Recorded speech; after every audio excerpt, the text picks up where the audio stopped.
দিনাজপুরের বিরল সীমান্ত থেকে দুই বাংলাদেশিকে ধরে নিয়ে যায় বিএসএফ। এর পাল্টায় দুই ভারতীয় নাগরিককেও আটক করে গ্রামবাসী।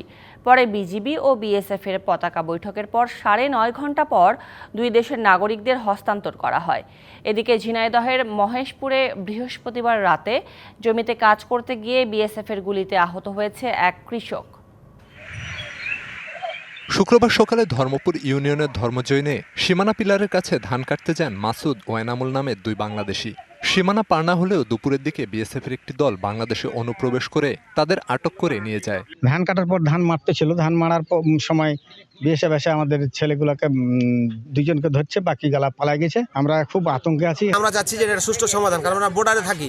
এরকম উগ্রভাবে যদি যখন তখন বাঙালি ধরে নিয়ে যায়, এটা খুব আমাদের জন্য ভয়ঙ্কর ব্যাপার।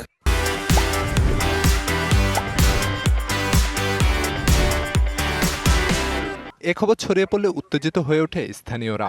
একত্রিত হয়ে তারা ধরে নিয়ে আসে অবিনাশ টুডু ও ফিলিপ সরেন নামের দুই ভারতীয় নাগরিককে।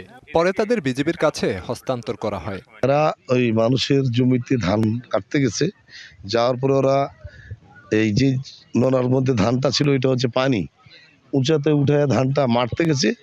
আর বিএসএফ আসে আজকেই দুপুর 12টা 23 মিনিটে আসে, ওদেরকে উঠাই নিয়ে চলে যায়। সীমান্তের দুই পারে পাল্টাপাল্টি এমন ঘটনার জেরে ফের ছড়ায় উত্তেজনা। পরে সন্ধ্যায় পতাকা বৈঠকে বসে বিজেপি ও বিএসএফ। নিজ নিজ দেশের কাছে হস্তান্তর করা হয় বাংলাদেশি ও দুই ভারতীয়কে।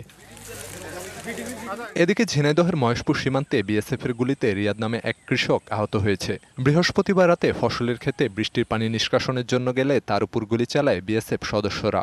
গ্রামবাসীরা তাকে উদ্ধার করে স্থানীয় হাসপাতালে নিলেও পরে তাকে পাঠানো হয় ঢাকা মেডিকেলে। Khalid Hasan, BBC news desk.